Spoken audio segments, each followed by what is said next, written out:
Assalamualaikum warahmatullahi wabarakatuh. Pecinta channel dakwah dan majelis ilmu Masjid Ukhuwah Islamiyah Sidoarjo yang dirahmati Allah. Sejatinya kita tahu bahwa agama kita telah mengatur bagaimana caranya dan seharusnya kita berbusana.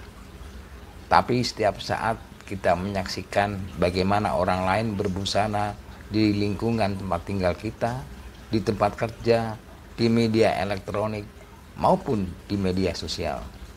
Kadang yang kita saksikan itu membuat kita tertarik untuk menirunya. Dan masalahnya, apakah yang akan kita tiru itu sejalan dengan ajaran agama kita?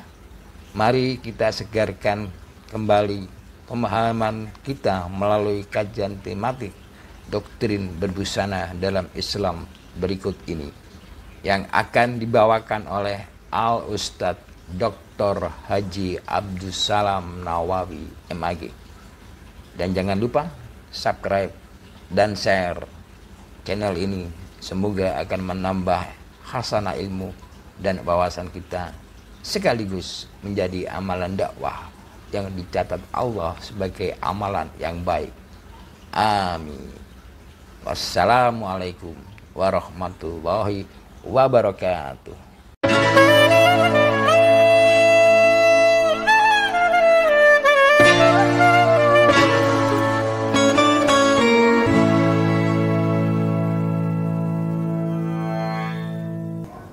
Assalamualaikum warahmatullahi wabarakatuh.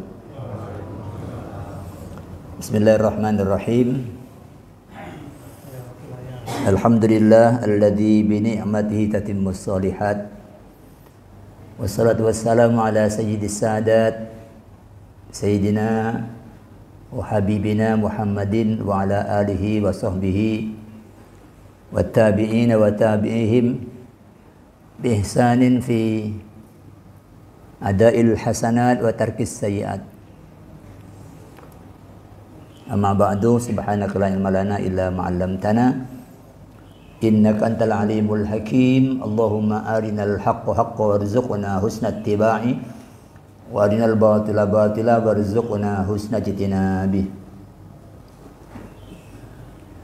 Para jamaah, Bapak Ibu sekalian, jamaah Masjid Ukhuwah Islamiyah Perumahan Sekardangan Indah Sidoarjo yang dimuliakan oleh Allah Subhanahu wa taala. Mari kita syukuri nikmat Allah pagi hari ini. Alhamdulillah kita sudah selesai melaksanakan ibadah salat subuh. Kita diparingi oleh Allah sehat dan waktu longgar, kita manfaatkan untuk nambah iktikaf di rumah Allah ini, dan kita isi dengan kajian yang pagi hari ini kita ambil tema tentang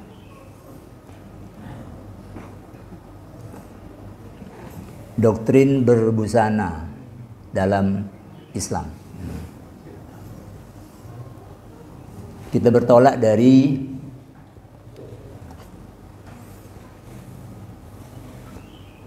tragedi memalukan tanggalnya busana manusia.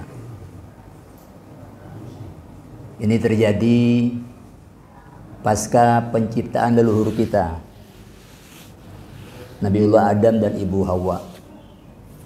Allah berfirman, "Hai Adam, ya Adamu, uskun anta, tinggallah kamu, wa zaujuka dan istrimu al-jannata di surga. Lalu makanlah sesuka kalian, dan janganlah kalian mendekati pohon ini, maka kalau engkau mendekatinya, maka kalian akan menjadi bagian dari para zolimin, orang-orang yang berbuat zolim."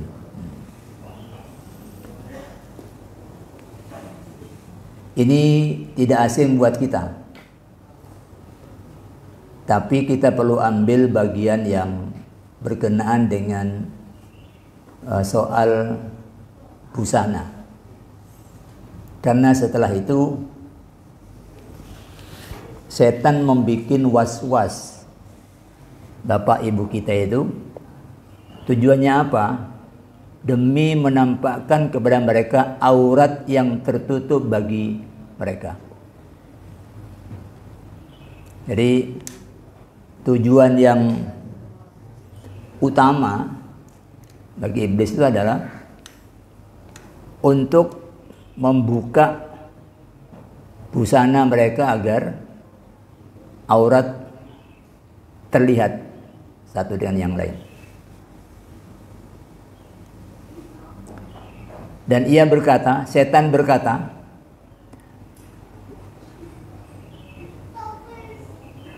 "Ma nahakuma rabbukuma." Tuhan kalian itu tidak melarang kalian an hadhihi syajarati, dari pohon ini, illa an takuna malakaini, kecuali agar kalian tidak menjadi dua malaikat. Ini seolah-olah setan itu menyampaikan rahasia.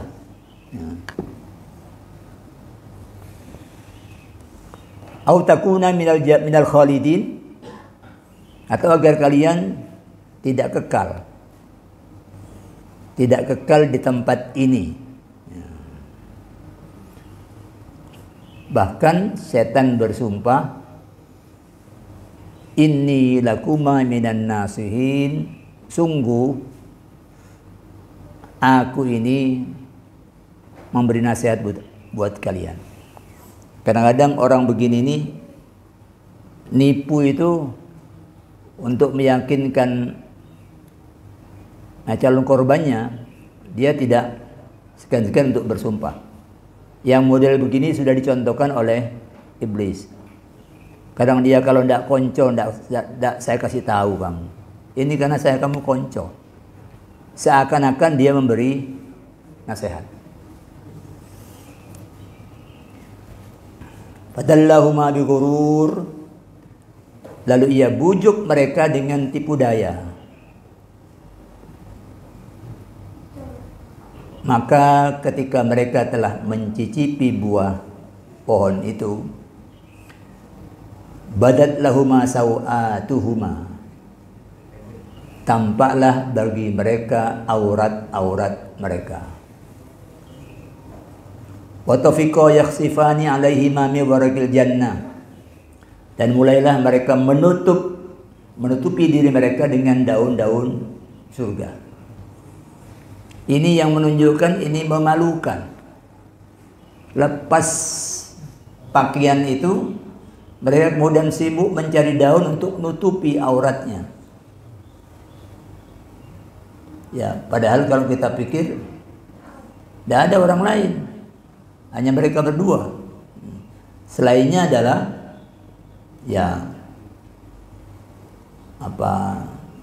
setan dan para malaikat. Maka setelah itu terjadi, Allah menyeru mereka, alam anhakuma an tilkumas syajarati, bukankah aku telah melarang kalian dari pohon itu? Wa aqul lakuma inna syaitana lakum aduwwum mubin, dan aku sudah bilang kepada kalian bahwa setan itu untuk kalian adalah musuh yang nyata. Ini setan di situ, setan yang kategorinya kategori setan halus. Kalau sekarang sudah ada setan kasar, minal jinnati wan nas. Artinya ditimbang ayah ibu kita dahulu, itu musuh kita semakin banyak. Karena Bani Adam ada yang menjadi setan. Kalau dulu hanya bapak ibu kita itu yang ditipu oleh setan, Sekarang turunan bapak ibu itu banyak yang menjadi setan. Jadi semakin turun ke dunia semakin berat karena musuhnya makin banyak. Setan punya bolo dari kalangan kita sendiri. Ini Allah ungkap tragedi memalukan ini dalam pesan teologis kepada anak-anak Adam, kita semua, agar tidak terperosok ke lubang yang sama seperti yang menimpa bapak ibu kita.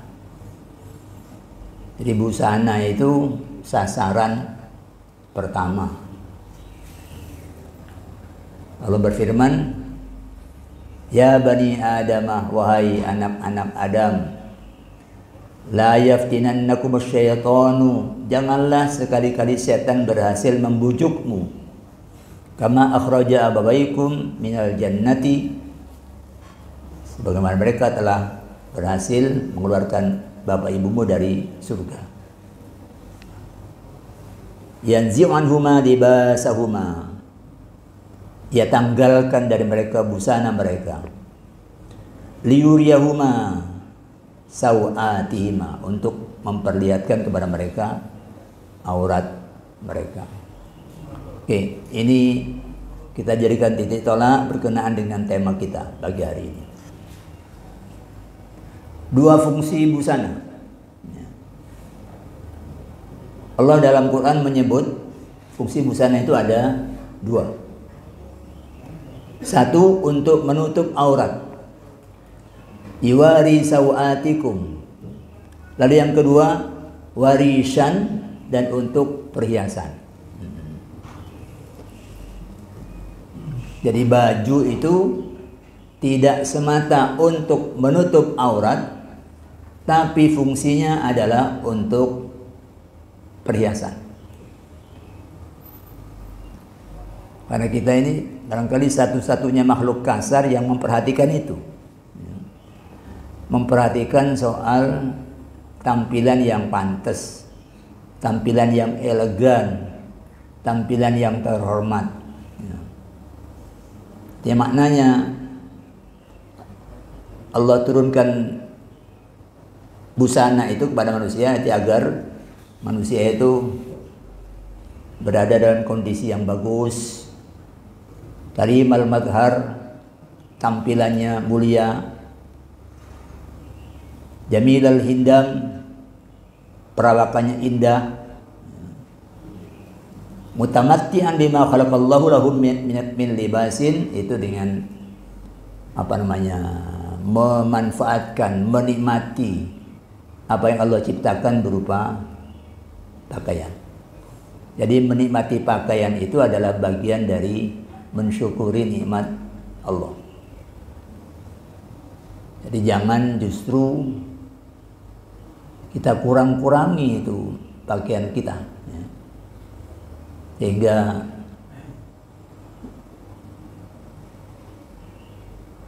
tujuan untuk menutup sama tujuan untuk perhiasan itu menjadi tidak maksimal. Oke. Ada yang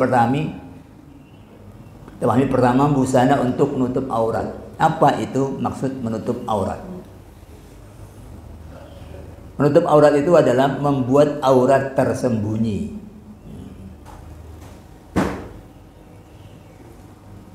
Kalau tidak, berpakaian tapi aurat tidak tersembunyi, pakaiannya tidak membuat aurat tersembunyi, itu sama dengan telanjang. Artinya dengan cara itu iblis sudah berhasil memperdaya anak Adam seperti ayah ibunya dulu. Berpakaian tapi ia telanjang. Nabi yang menyatakan itu dalam hadis.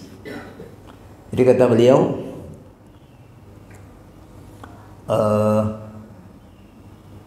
ada dua golongan penghuni neraka, dan Nabi menyatakan, saya belum melihatnya, Maknanya itu pada zaman itu, abad ke-7 itu, fenomena itu belum muncul. Ya. Dan itu nanti di akhir zaman. Nah, yang kedua yang menyangkut busana itu adalah nisaun kasiyatun, perempuan-perempuan berbusana tetapi telanjang. Mumilatun, mereka bikin condong pada kemaksiatan. Mailatun, mereka sendiri condong. Ada orang yang wanita yang tidak condong ke situ, tetapi ada orang yang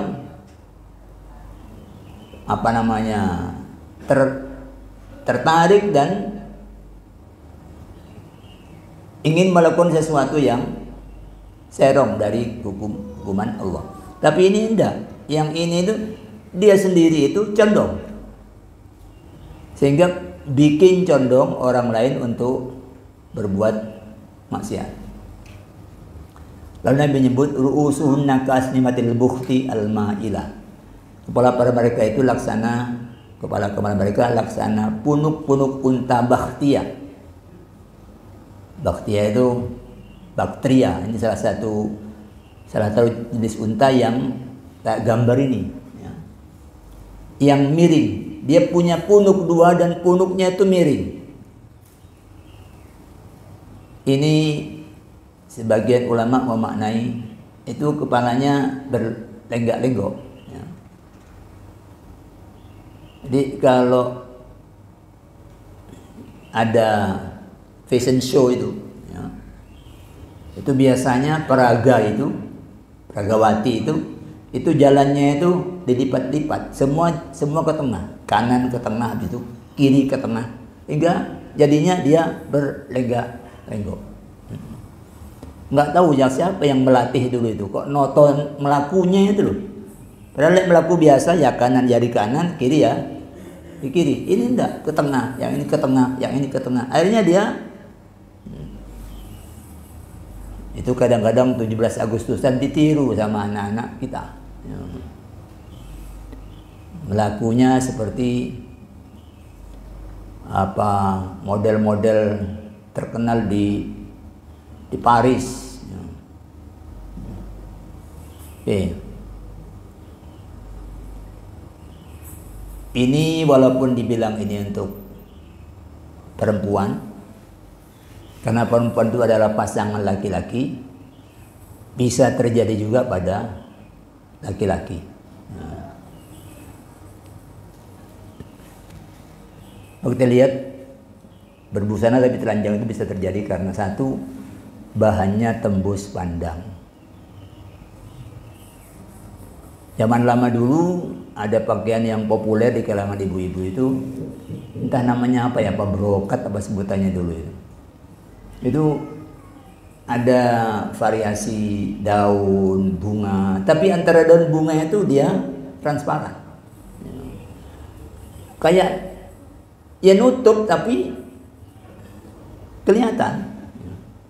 Dan itu zaman-zaman tahun ya 70-an itu populer baju itu, ya, populer. Tembus pandang. Atau model ketat menempel. Ini laki-laki juga banyak begini, apalagi laki-laki yang jadi atlet senam, ya, yang jumpalitan itu bajunya ngepres-pres, nutup tapi tidak menyembunyikan. Mana bagian-bagian yang menonjol, malah lekuan yang itu kelihatan semua. Dan itu kalau terus-menerus menjadi sesuatu yang dilihat, lama-lama itu menjadi seperti biasa aja. Tidak ada kesan seolah-olah ini sudah jatuh dalam tipu daya iblis. berpakaian tapi dia telanjang, atau berbukaan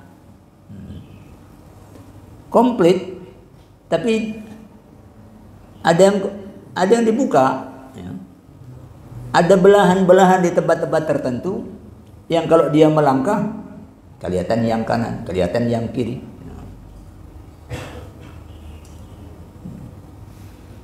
Atau ukurannya mini.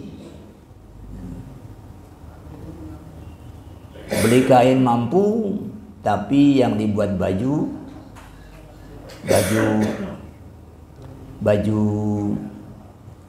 untuk satu orang bisa jadi 3. Karena roknya bukan hanya sekedar di atas lutut, sudah mendekati wilayah sensitif.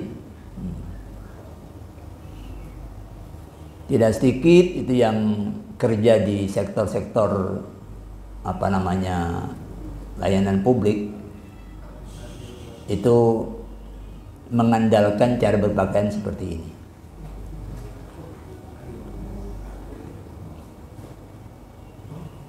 Beberapa waktu yang lalu pernah populer itu namanya celana pensil.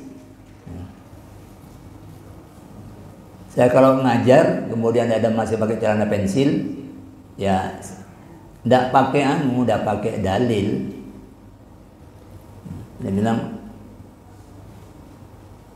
itu celana adik buta. Mundur dia. Dosenmu ini itu masih tertarik loh sama gitu itu. Jangan bikin saya terangsang oleh kamu. Minggu depan jangan pakai itu lagi. Nah, kalau didalili nanti ya biasa Pak. Jangan dikira orang itu jatuh ke dalam perbuatan melanggar itu oleh karena dia tidak paham, tapi karena ada kesempatan. Apalagi si pemakai memang menggoda, walaupun komplit genah tidak kelihatan, tapi kalau yang make itu menggoda, ya sama aja. Karena orang lain paham bentuknya seperti apa, walaupun ditutup. Masalahnya ini menggoda, dikunci tapi ada tulisan silakan masuk. Podo ae. Maka dulu para istri Nabi itu diingatkan untuk tidak yakhda'na fil qaul, tidak kalau berbicara itu dengan orang yang berkunjung ke rumah Nabi itu jangan omongnya itu omong lemes mendayu-dayu gitu. Sinnya ditipiskan. Dari mana Mas? Ya, sinnya ditipiskan. Itu yang pikiran keras itu, geleman ini. Jadi suruh tegas saking pundi. Sampun janjian dah kali bapak mau genah gitu koyo satpam ya. Kalau belum nggih monggo pinara bapake taksih ten Jawi. Kalau itu bahaya kalau pas ketemu laki-laki yang pikirannya meres. Jadi sopan dalam makna halus itu lihat-lihat siapa yang diajak bicara.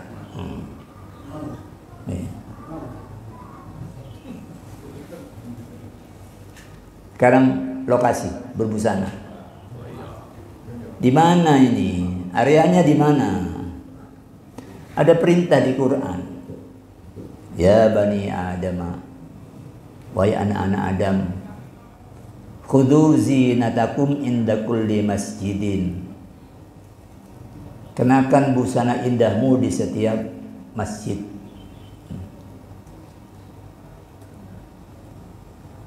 Kalau disebut zinah itu kan salah satu di antara fungsi pakaian kan hiasan. Jadi kalau ke masjid jangan pakai pena yang cocok untuk ke masjid. Pakaianmu apa? Jangan hanya mikir pokoknya tutup aurat. Iya, kalau tidak ada lagi, iya. Tapi kalau ada, Nabi menyatakan ambil biajwadi ma tajidu, apa pakaian yang paling bagus yang kamu punya. Hingga Nabi kalau Jumatan itu mendorong, ada baiknya kalau kalian punya persiapan pakaian yang khusus untuk Jumatan. Saya pernah melihat ada orang yang kerjanya patri itu, naik sepeda, patri. Kalau sudah menjelang Jumatan, dia mampir ke masjid di mana dia sedang lewat. Lalu dari kotaknya itu dia keluarkan pakaian khusus untuk Jumatan. Nah, ini kadang-kadang orang begini lebih peduli terhadap firman Rasul itu ketimbang orang-orang yang tidak seperti dia nasibnya. Pakai training Jumatan. Ya, itu kan tutup aurat. Iya, tapi itu cocoknya training itu untuk main volley, untuk senam. Iya, coba Jumatan yang lain. Nabi punya pakaian khusus untuk Jumatan itu. Masjid dalam arti khusus adalah bagian dari bumi yang dikhususkan untuk tempat sujud dan i'tikaf. Ya, ini dalam makna khusus ini. Tapi Nabi menyatakan bahwa ju'ilat li al-ardu masjidan wa tahuron. Bumi ini itu Allah jadikan untukku sebagai masjid dan alat bersuci. Kalau sudah dibawa ke mana ini, masjid itu adalah seluruh bagian dari bumi. Dimanapun kamu berada, walaupun jauh dari perkampungan, kamu tahu ini sudah duhur, Nabi perintahkan sholat di situ. Dan ada air, tanah bisa jadi bisa jadi alat untuk bersuci. Maknanya setiap bagian dari bumi itu adalah masjid. Ketika Allah perintahkan Bani Adam untuk menggunakan pakaian yang bagus, maka sesungguhnya perintah ini bisa dimaknai dimanapun pakailah pakaian yang pantas, yang nutup aurat.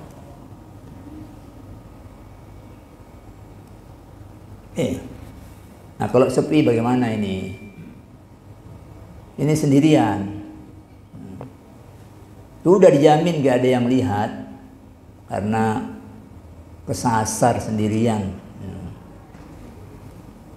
Lihat sana jauh, lihat situ jauh. Pokoknya tidak ada yang melihat. Ada yang nanya kepada Nabi ini. Idza kan ahaduna khalian, ya Rasul, bagaimana kalau seorang dari kami ini sedang sendirian? Kalau secara fikih sih tidak apa-apa. Tapi Nabi menyatakan Allahu ahaqqu ayyustahya minhu minan nas. Allah lebih berhak manusia itu malu kepadanya daripada kepada manusia. Ini ajaran yang tetap menghadirkan independensi dalam bersikap. Untuk taat dia tidak tergantung pada yang lain. Mau ada polisi, mau tidak ada polisi, dia tidak nerabas larangan. Itu akhlak yang sudah independen. Biar yang lain terobos-terobos, dia bertahan. Yang begini-begini ini itu meskipun tidak ada yang ngawas, dia lebih terjaga untuk tidak jatuh kepada pelanggaran. Dah pakai tolah-toleh, kalau sudah tidak boleh ya sudah.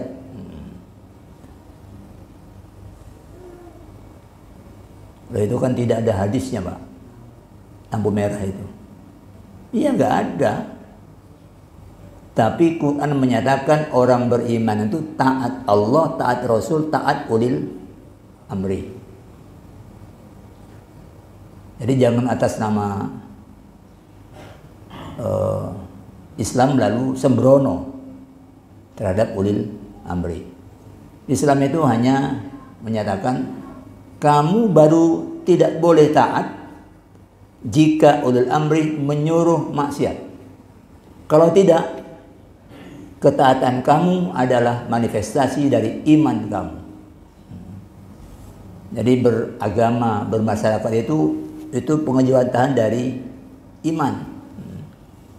Warga yang baik, yang begini ini, kalau disuruh buruk, enggak, sorry. Tidak buruk, taat. Bahkan kata Nabi itu, as-sam'u wa ta'atu 'alal mar'il muslimi ma lam yu'mar bi maksiatin. Wajib mendengar, wajib taat atas setiap orang Islam sepanjang tidak disuruh maksiat. Itu bil amri. Jadi kalau kita lihat melalui media sosial ada tindakan-tindakan yang pokoknya kau mesti cocok. Ya, itu tidak menjadi bagian dari ciri-ciri beriman yang baik. Jadi jangan lihat orangnya. Bahkan dia menyatakan meskipun yang jadi ulil amri itu adalah abdun habasyiyun, budak dari Habsyi yang ireng, hitam pekat, itu rambutnya seperti zabibah, seperti apa namanya itu, kismis, berungkel kayak kismis. Itu yang jadi pimpinan kamu, dengarkan, taati. Jadi apa namanya, manifestasi iman itu sampai ke situ. Jadi orang Islam itu dalam urusan dengan atas, dengan langit, itu dia baik. Urusan horizontal dengan sesama, dia itu baik. Kalau tidak baik, berarti ada sesuatu yang tidak pas. Ya. Oke. Sekarang busana untuk perhiasan. Ini berkenaan dengan fungsinya untuk memperbagus penampilan, meningkatkan rasa percaya diri dan simbol dari budaya. Maka kita mengenal di sini ada warna, ada bahan, ada mode. Ya. Itu di sini tempatnya. Karena budaya itu menyangkut cipta, rasa, dan karsa, maka budaya adalah ruang keragaman. Kita lihat pakaian kita itu beragam, modelnya beragam, bahannya beragam, ukurannya beragam. Ya, itu sesuatu yang niscaya dari manusia sebagai makhluk budaya. Dia mendapati tiupan ruh Allah. Dia membawa intelektualitas, dia membawa kehendak yang kuat, dia membawa kemampuan untuk mencipta. Allah pencipta, dia tiupkan spiritnya kepada manusia, manusia menjadi makhluk pencipta. Maka dalam urusan yang menyangkut perhiasan itu pasti ragam. Kalau binatang ya di mana-mana ya itu. Yang loreng ya loreng, yang hitam ya hitam. Mereka tidak bisa pilih, itu taken for granted, sudah jamin ya kayak itu sudah given, itu sudah peparing.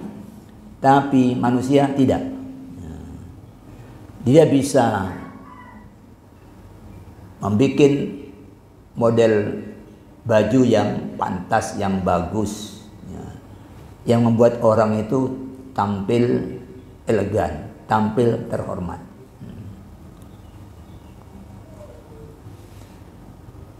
Dan itu Islam yang universal itu tidak mendoktrikan mode busana tertentu.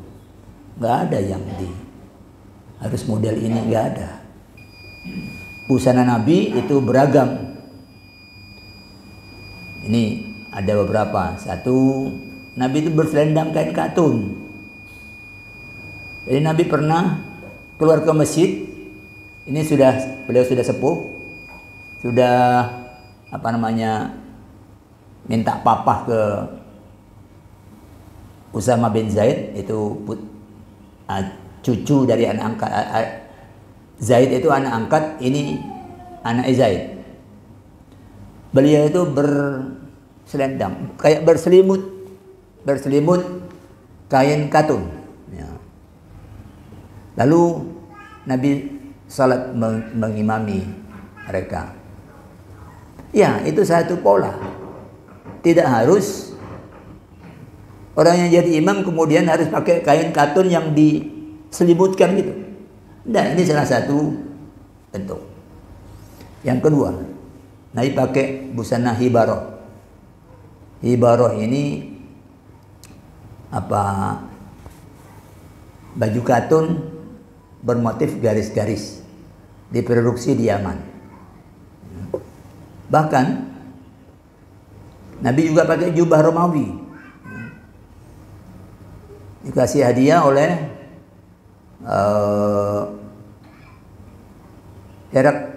Heraklitos, ya, Raja Konstantinopel. Jadi, Nabi kirim surat untuk dakwah ke situ. Heraklitos ini menghargai surat Nabi itu dan bahkan kemudian ngasih, walaupun tidak masuk Islam, dia ngirim jubah Romawi dan beliau pakai. Itu Romawi itu ininya sempit, lengannya sempit. Hingga dalam riwayat lain digambarkan Nabi kalau mau wudhu ketika pakai itu agak sulit membuka ininya karena sempit. Ya. Nah, kalau lihat ini, maka pakaian Nabi itu adalah produk budaya yang berasal dari beberapa wilayah, di antaranya Yaman dan Romawi. Jadi kalau di situ ada jubah model Arab, iya dengan sendirinya karena belum tinggal di situ.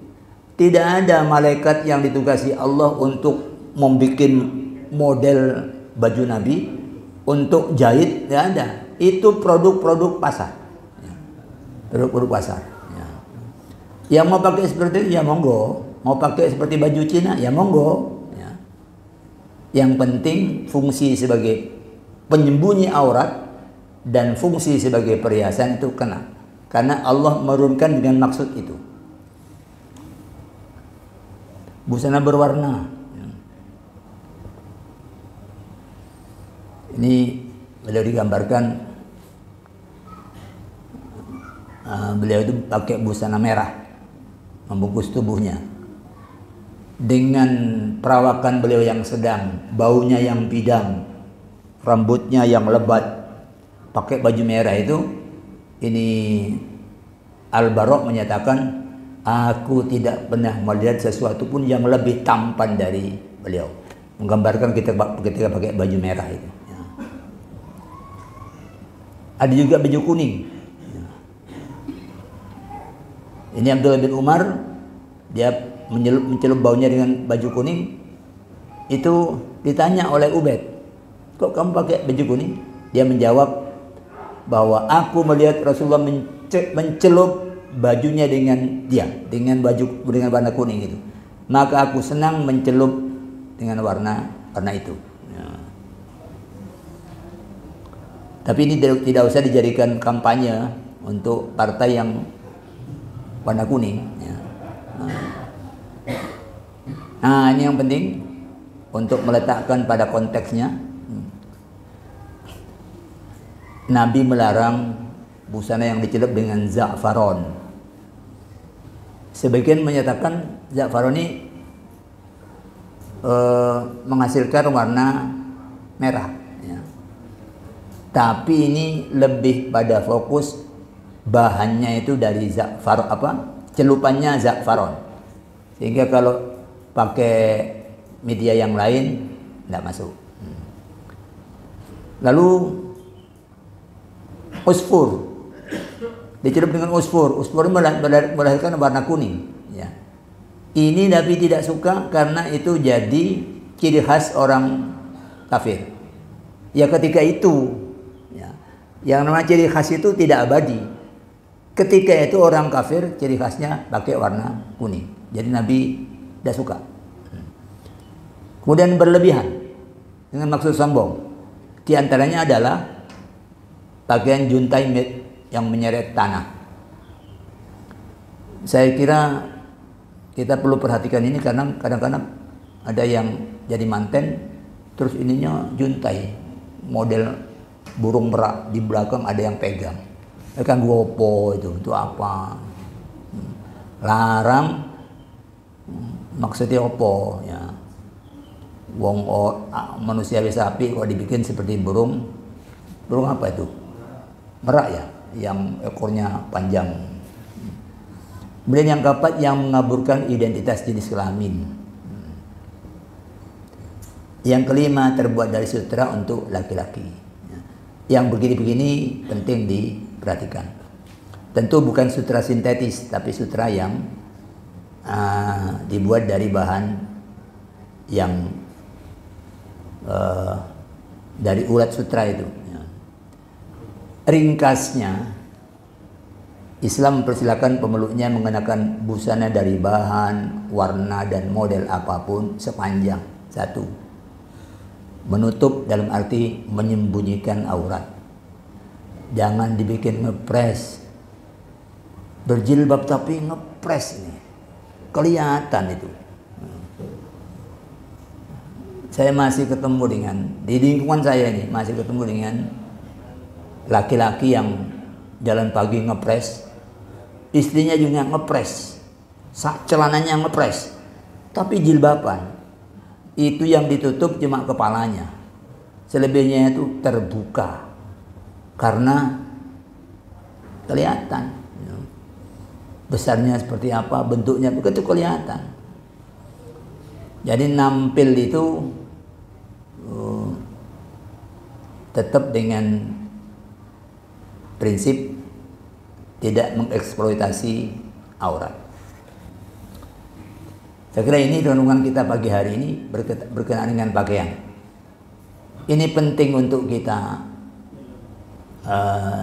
segarkan, karena yang kita lihat itu kadang membuat kita oke aja, ya.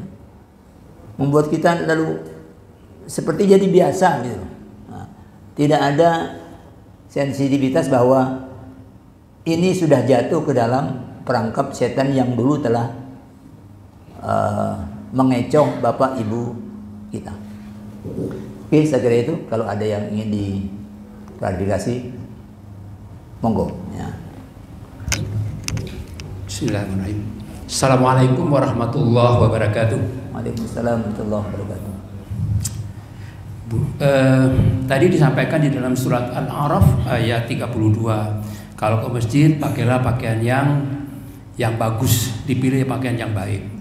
Jangan pakaian yang di lapangan sepak bola dibawa ke masjid. Belum lagi aromanya. Ini kan juga kalau aroma juga mengganggu di sekitarnya dalam berjamaah. Kemudian juga yang kedua ini masalah busana yang terkait dengan ada gambar-gambar makhluk. Contohnya ada gambar, biasanya baju-baju batik itu yang banyak. Saya lihat ada gambar burung, ada gambar apa yang mungkin binatang, itu bagaimana hukumnya? Saya kira itu pertanyaan saya. Terima kasih. Jelasannya. Baik, yang pertama yang tentang baju ke masjid. Itu dalam kondisi yang normal itu nggak pantas kalau kemudian kita sembrono.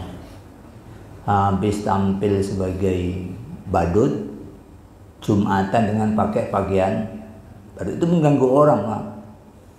Kadang-kadang di sini ada tulisan Pertamina, yang di belakang ini Pertamina di. Yang belakang itu muncul. Jadi kadang Nabi dulu kalau mau Nabi itu dulu Aisyah punya korden, itu yang di situ ada gambar burung. Nah, singkirkan. Ini kalau saya sholat tuh dia hadir, ya, hadir mengganggu, ya, hadir mengganggu. Oke. Jadi intinya memang kita diperintah untuk pakai baju yang bagus, ya.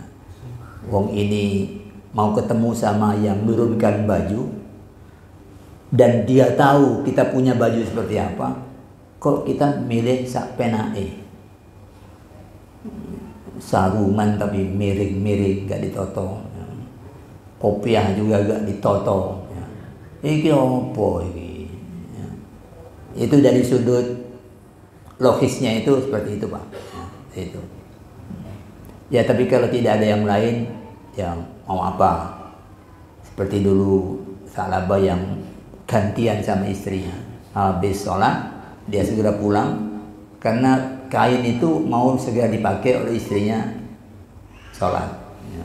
Itu kondisinya darurat. Tapi kalau kita punya, cobalah untuk soal-soal yang berkaitan dengan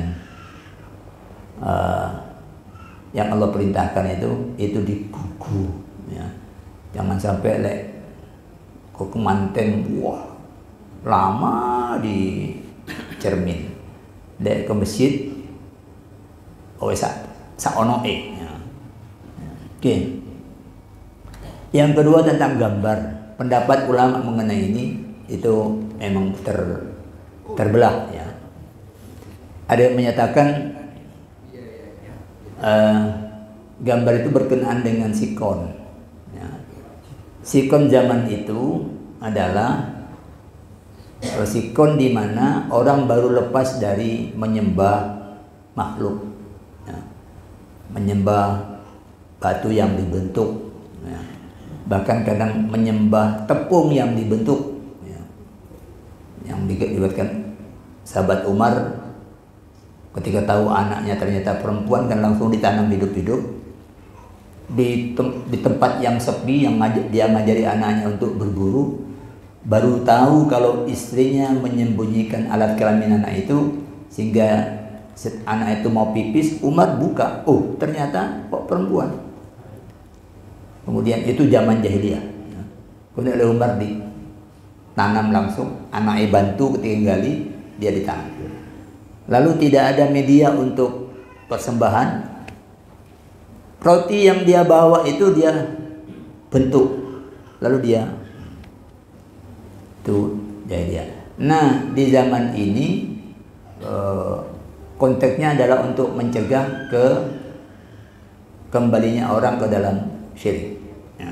Itu ulama yang memperbolehkan, ya. Itu mirip dengan ziarah kubur. Dulu kuntu nahaytukum an ziyaratil kubur. Dulu aku melarang kalian untuk ziarah kubur. Lalu setelah keimanan mulai mantap, Nabi bilang fazuruha. Sekarang berziarah ke kubur itu, fa innaha tudzakir kubul maut, karena ziarah kubur itu membuat kamu ingat akan mati. Maka ulama seperti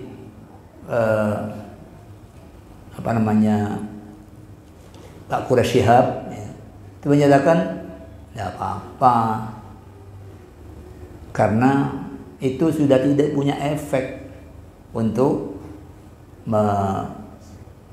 berkekuatan kepada syirik. Sudah itu bagian dari orang sadar, ada makhluk Allah yang namanya burung, ada makhluk Allah yang namanya itu kalau sudah tauhid. Kan di belakang hari kemudian foto pun itu masih ada yang mengharamkan ya. Sementara itu dari sudut kekhawatiran, foto itu suaranya sudah ke arah pengenalan identitas orang, manfaat untuk kepentingan sosial maupun politik ya. Dan sekarang dengan media sosial, orang bukan hanya foto, yang dilihat itu sudah video yang hidup, yang bisa ngomong, bahkan video yang dibikin. Masa Pak Harto guyon sama Gus Dur, guyonannya guyonan baru ya. Apa ada guyonan baru, Pak Harto ketawa, Gus Dur ketawa. Ini kalau orang nggak paham itu dikira temenan. Bu Sri Mulyani bilang guru jadi beban negara. Itu kan dibikin orang, sudah sedemikian rupa. Sedemikian rupa. Keadaan itu sudah seperti itu. Nah, jadi monggo kalau mau yang ambil yang aman, hindari. Ya. Tapi kalau sudah berada di posisi itu nggak ada pengaruh apa-apa, ya, maka ya sudah. Ya. Tinggal itu aja kita pahami dua-dua ini masih. Ada kenapa foto? Oh, foto kan tidak digambar, tidak dilukis. Foto itu hanya menangkap ya podo aja sesungguhnya. Cuma satu pakai teknologi, yang satu pakai apa? Manual. Kan ada orang yang bisa gambar orang itu persisnya. Tangannya itu gambar orang itu persis ya. Jadi itu Pak, dua ya kita pahami mau di posisi mana ya. Tapi ya itu kalau ke masjid nah, jangan hadirkan pakaian yang mengganggu orang atau tulisan yang mengganggu orang untuk tidak fokus pada sholat di mana dia sedang bermunajat dengan Allah. Tapi dalam sebuah hadis mungkin bisa dikoreksi kalau saya salah. Itu kalau ada makhluk atau binatang yang dikeringkan atau apa gitu kan, itu malaikat tidak bisa masuk. Nah itu hadisnya bagaimana? Makanya pertanyaan saya terkait dengan itu tadi, baju batik dengan apa gambar-gambar binatang, itu saya kira terkait dengan itu. Ya, ya hadis tentang anjing itu banyak. Ada yang menyatakan malaikat rahmat tidak mau masuk di rumah yang ada anjingnya. Ada yang memaknai ini bukan anjing temenanan, itu maknanya kiasan. Kalau rumahnya itu apa orang itu pembuat maksiat, ya tidak akan masuk. Ya. Ini sudah penafsiran, karena nanti ada hadis lain yang menyatakan anjing itu boleh kamu gunakan sebagai alat untuk berburu. Idza arsalna kalbaka fadhkurismallahi ta'ala alaihi. Kalau kamu mengirim anjingmu untuk menangkap buruan, sebutlah nama Allah atasnya. Kalau dia menangkap buruan dan tidak mengkonsumsinya, fakul, itu halal buat kamu, makan tangkapannya itu. Ya. Jadi dalam keadaan dia sudah mati, tapi dia tidak mengkonsumsinya, sekedar mungkin luka di tempat dia terkam, bukan memakannya, itu silakan makan. Tapi kalau dia memakannya, jangan kamu makan. Kalau dia makan berarti dia tidak berfungsi sebagai alat, dia menangkap untuk dirinya sendiri. Ya. Terus kemudian kalau didapati masih hidup, maka sembelih. Ya. Jadi anjing itu, kalau dalam begini malaikat berarti pergi ketika orang, kalau dibawa ke yang hadis yang tadi Pak, ini pergi, padahal Nabi nyuruh, bahkan suruh lepas dengan nama Allah. Ada orang ngasih minum anjing, oh Allah suka, Allah ampuni. Ya. Jadi hadis-hadis ini semuanya mesti saling melengkapi, sehingga ada ulama yang menyatakan itu kiasan. Kalau rumah itu dihuni oleh orang yang buruk perangainya, karena anjing itu sisi buruknya adalah di apapun dia tetap menjulurkan lidahnya. Mau dilem ya tetap julurkan lidahnya, mau mau dibentak ya tetap menjulurkan lidah. Ya. Itu sisi yang buruk, dia nggak mempan sama ajaran. Anjing itu digambarkan seperti orang yang mendustakan agama Allah, nggak mempan dia, nggak mempan. Ya.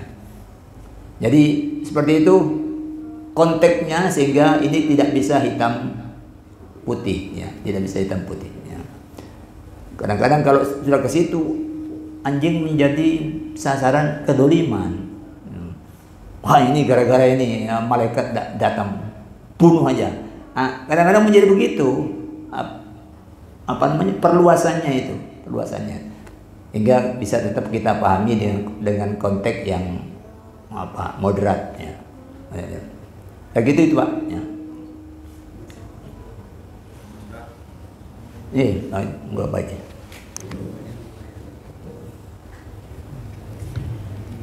Assalamualaikum warahmatullahi wabarakatuh. Waalaikumsalam warahmatullahi wabarakatuh.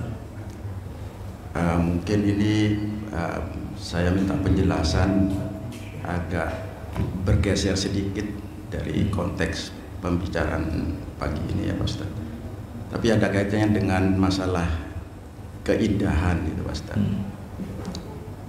Ini ada kaitannya dengan dunia saya di dunia arsitektur ya. Kalau tidak salah ingat saya ada hadis atau di Al-Quran ya Pak Ustaz, bahwa Allah itu menyukai hal-hal yang indah. Bahkan Allah itu adalah zat yang indah, yang sangat indah. Itu terkait dengan masalah keindahan itu, aplikasinya dalam satu desain. Contoh saja misalnya dalam satu desain masjid ya, itu banyak orang yang mengaplikasikan itu dengan menempel satu bahan yang sangat mahal, misalnya dengan pilar yang dibungkus oleh emas gitu ya Pak Ustaz. Itu bagaimana Pak Ustaz, tanggapan Pak Ustaz tentang hal masalah keindahan itu? Karena sangat subjektif ya masalah keindahan itu. Ya. Terima kasih Pak Ustaz. Ya. Salah satu di antara ajaran yang penting dalam agama kita itu kaitannya dengan harta. Itu adalah orang yang hamba dari Ar-Rahman, itu adalah alladzina idza anfaqu lam yusrifu wa lam yaqturu wa kana baina dzalika qawama. Hamba dari Allah yang Maha Rahman, bukan hamba nafsu, ya.